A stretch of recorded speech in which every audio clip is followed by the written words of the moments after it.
अस्सलामुअलैकुम dear students. आज हमारा लेक्चर नंबर 5 है चैप्टर 1 से मुतल्लिक, और आज का हमारा टॉपिक है आयनाइजेशन एनर्जी। हम periodic trends of physical properties देख रहे हैं, और लास्ट टाइम हमने एटॉमिक साइज कंप्लीट कर लिया था, और आज हम आयनाइजेशन एनर्जी को स्टार्ट करेंगे। Let's start. First is what is ionisation energy. Ionisation energy होती क्या है, how would you define ionisation energy.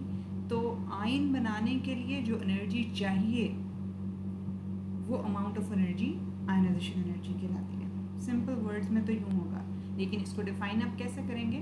The minimum amount of energy which is required to remove an electron from the outermost shell of its isolated gaseous atom in its ground state. ठीक है, इस definition में आपको 2-3 शराइत नज़र आ रही हैं कि एक तो आउटर मोस्ट शेल से इलेक्ट्रॉन को रिमूव करना ज़रूरी है, और दूसरी बात कि वो एटम जो है वो ग्राउंड स्टेट में हो और आइसोलेटेड गैशियस स्टेट में हो। ठीक है, तो आयनाइजेशन एनर्जी वो एनर्जी होगी जो रिक्वायर्ड होगी किसी भी एटम को गैशियस स्टेट में उसके लास्ट इलेक्ट्रॉन को या आउटर मोस्ट शेल में जो इलेक्ट्रॉन मौजूद है उसको रिमूव करने के लिए जो एनर्जी चाहिए होगी, that will be called ionisation energy. Simplest example इसकी लेते हैं सोडियम को के वैलेंस शेल में एक ही इलेक्ट्रॉन है, और उसको रिमूव करने के लिए हमें जो आयनाइजेशन एनर्जी चाहिए that is 496 kilo joules per mole. आप इसके मुख्तलिफ बुक्स में मुख्तलिफ यूनिट्स देखेंगे, मोस्ट ऑफ द टाइम जो यूनिट्स यूज़ हो रहे हैं वो किलो जूल्स पर मोल हैं। इसके अलावा इलेक्ट्रॉन वोल्ट पर एटम भी यूज़ होता है। ठीक है, आप किलो जूल्स पर मोल ही यूज़ करेंगे। अब हम आयनाइजेशन एनर्जी को डिवाइड कर सकते हैं 2 या 3 टाइप्स के अंदर, depending upon how many electrons are removed from the outermost shell. First electron अगर रिमूव कर रहे हैं तो वो फर्स्ट आयनाइजेशन एनर्जी होगी। अगर उस एटम के अंदर एक और इलेक्ट्रॉन को लूज़ करने की सलाहियत मौजूद है तो वो उसकी सेकेंड आयनाइजेशन एनर्जी होगी। और अगर उस एटम के अंदर किसी थर्ड इलेक्ट्रॉन को भी लूज़ करने की सलाहियत मौजूद है कि वो पॉजिटिव 3 आयन भी बना सकता है, तो वो उसकी थर्ड आयनाइजेशन एनर्जी होगी। तो जिन एटम्स के वैलेंस शेल में आमतौर पर एक इलेक्ट्रॉन होता है वो उसको इजीली रिमूव कर लेते हैं और पॉजिटिव 1 आयन बनाते हैं, लेकिन जिनके अंदर वैलेंस शेल के अंदर 2 इलेक्ट्रॉन्स होते हैं सिर्फ, वो most of the cases positive 2 ions बना रहे होते हैं, और जिनके वैलेंस शेल में 3 इलेक्ट्रॉन्स होते हैं वो समटाइम्स पॉजिटिव 3 आयन्स बना रहे होते हैं।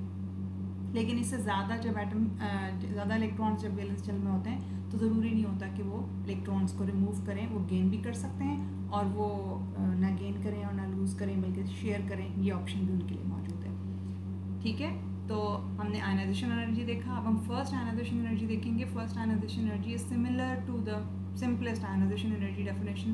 It is the energy required to remove the first electron from the outermost shell of its isolated gaseous atom in its ground state. ठीक है, एग्जाम्पल हमने ली मैग्नीशियम की। मैग्नीशियम के वैलेंस शेल में 2 इलेक्ट्रॉन्स मौजूद हैं, तो इसका फर्स्ट इलेक्ट्रॉन को रिमूव करने के लिए जो एनर्जी चाहिए वो कितनी है। इसकी first ionization energy 738 kilo joules per mole. जबकि इसी के Mg पॉजिटिव 1 में से एक और इलेक्ट्रॉन को रिमूव करने के लिए जो एनर्जी चाहिए होगी वो क्या कहलाएगी, second ionization energy. So it is the energy required to remove the second electron from the outermost shell of a mono positive cation. और ये भी आपने ध्यान में रखना है कि सेकेंड आयनाइजेशन एनर्जी हमेशा फर्स्ट आयनाइजेशन एनर्जी से ग्रेटर होती है। ठीक है, तो second ionization energy for magnesium positive 1 is 1451 kilo joule per mole. तो ये आपको मैं असाइनमेंट भी दे रही हूँ कि इसकी रीज़न क्या होगी। अब आप खुद सोचें कि क्या रीज़न हो सकती है। आपने एटॉमिक रेडियस पढ़ा और उसमें काफ़ी सारे आपने फैक्टर्स पढ़े इनको डिटेल से कि क्यों होता है ऐसे। अच्छा, मैं आपको इसके बारे में, इसके ट्रेंड्स के बारे में बताऊँगी कि how does it very with in a group and with in a period. कि हमारे पास जो ग्रुप्स हैं फर्स्ट ऑफ ऑल उनमें देखेंगे कि डाउन द ग्रुप ये इंक्रीज़ करती है आयनाइजेशन एनर्जी या डिक्रीज़ करती है। इसको देखने के लिए पहले हमें वो फैक्टर्स स्टडी करने होंगे जिन फैक्टर्स पर डिपेंड करती है आयनाइजेशन एनर्जी। कि आयनाइजेशन एनर्जी किन फैक्टर्स पर डिपेंड करती है, उनमें पहला है मैग्नीट्यूड ऑफ न्यूक्लियर चार्ज, कि न्यूक्लियर चार्ज कितना है। सादे लफ्ज़ों में इसे एटॉमिक नंबर कह सकती हूँ, लेकिन न्यूक्लियर चार्ज का मतलब न्यूक्लियस के अंदर मौजूद नंबर ऑफ प्रोटॉन्स है।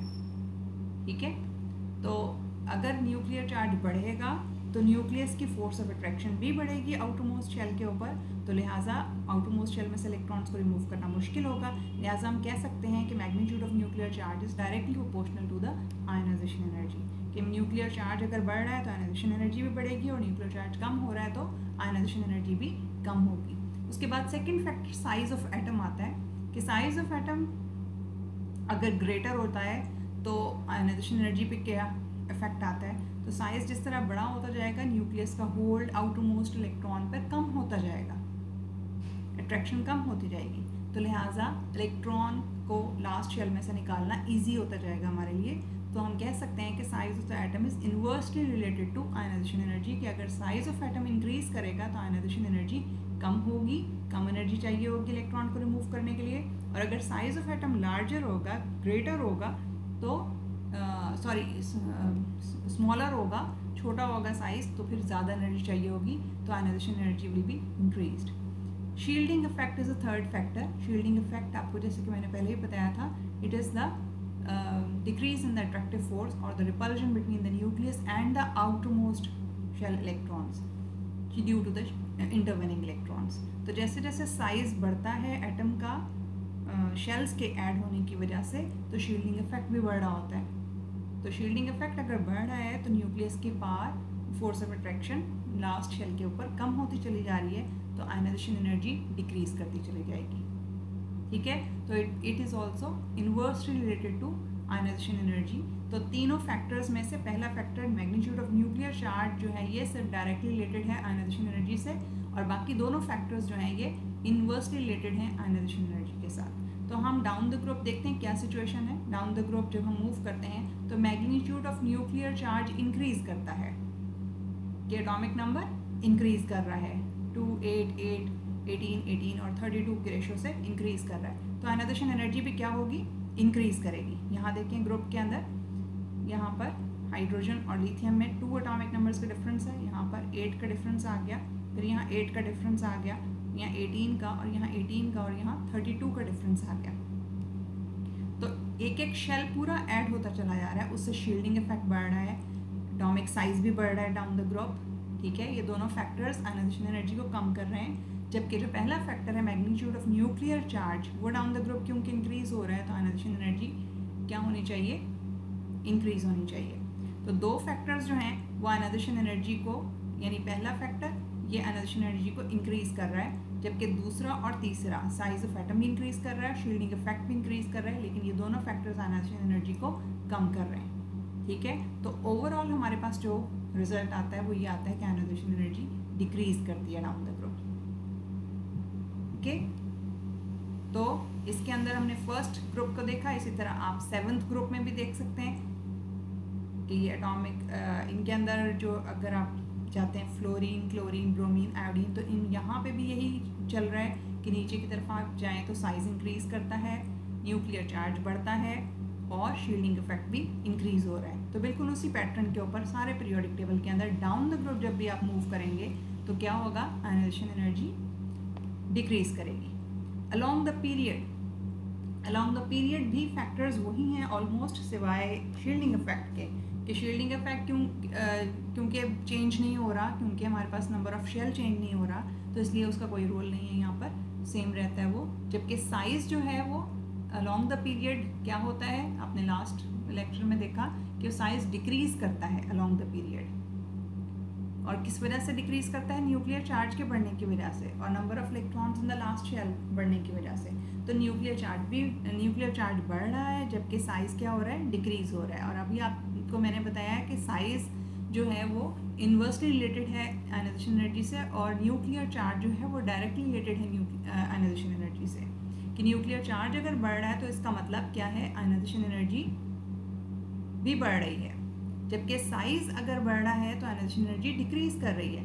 तो अलोंग द पीरियड जब हम मूव करते हैं तो साइज क्या हो रहा है, डिक्रीज कर रहा है, तो इसका मतलब आयनाइजेशन एनर्जी इंक्रीज कर रही है। तो दोनों फैक्टर्स जो हैं आयनाइजेशन एनर्जी को किस तरफ लेके जा रहे हैं, इंक्रीज की तरफ लेके जा रहे हैं। तो ओवरऑल हम यही कहेंगे कि ionisation energy increases along the period. जहन में रखें एक्सेप्शंस हर जगह मौजूद होती हैं, और उसकी कुछ और रीजंस भी हैं जो हम मतलब कि अगले स्टेप्स में अगली क्लासेस में आपको डिटेल से एक्सप्लेन करेंगे। तो यहाँ पर अब इसी बात को इन्होंने प्रेजेंट किया है आपकी बुक में ग्राफ्स की सूरत में। यहाँ पर अल्कली मेटल्स को शो किया गया है। फर्स्ट ए ग्रुप को लिथियम, सोडियम, पोटेशियम, रुबिडियम और सीजियम, इनकी ये एटॉमिक नंबर्स जो हैं ये इधर से इधर तक मूव करते हुए एक्स एक्सिस पर इंक्रीज कर रहे हैं और वाई एक्सिस पर इनकी क्या है आयनाइजेशन एनर्जीज। तो आप देख सकते हैं लिथियम की मैक्सिमम है और सीजियम की मिनिमम है। जैसे जैसे हम नीचे मूव कर रहे हैं, क्योंकि स्क्रीनिंग इफेक्ट बढ़ता चला जा रहा है, साइज बढ़ता चला जा रहा है, तो आयनाइजेशन एनर्जी डिक्रीज करती चली जा रही है। ठीक है, और इसके अंदर यहाँ पर शॉर्ट पीरियड्स को दिखाया गया है, पीरियोडिक ट्रेंड्स। अब पहला पीरियड है हाइड्रोजन और हीलियम। हाइड्रोजन में कम है और हीलियम में मैक्सिमम। ठीक है, कि अलोंग द पीरियड क्या हो रहा है, इंक्रीज नजर आ रही है आयनाइजेशन एनर्जी में। सेकेंड पीरियड में अब देखें, ये सेकेंड पीरियड लिथियम से स्टार्ट हो रहा है, तो लिथियम की बहुत कम है एज कम्पेयर टू हीलियम। क्यों? क्योंकि यहाँ पर एक और शेल ऐड हो गया, सेकंड शेल आ गया और उसके अंदर सिर्फ एक इलेक्ट्रॉन मौजूद है। जैसे जैसे आप आगे देखेंगे तो बेरिलियम, बोरॉन, कार्बन एक एक इलेक्ट्रॉन ऐड होता चला जा रहा है उसी शेल के अंदर। थोड़े थोड़े आपको अप्स एंड डाउन नज़र आ रहे हैं। ये मैंने अभी आपको बताया कि एक्सेप्शंस मौजूद होती हैं, जहाँ पे भी orbital S orbital P orbital half fail या फुल फेल होंगे वहाँ पर एक्सेप्शनल केसेस आपको नजर आएंगे। आयनाइजेशन एनर्जी जितनी इंक्रीज करनी है उतनी इंक्रीज नहीं करेगी, बल्कि कम इंक्रीज स्टेबिलिटी की वजह से। ठीक है, तो बेरिलियम के अंदर, फिर boron, carbon, nitrogen, oxygen, fluorine, neon, इनके अंदर अगर आप ओवरऑल ट्रेंड देखें तो ओवरऑल ट्रेंड यही है कि आयनाइजेशन एनर्जी इंक्रीज कर रही है।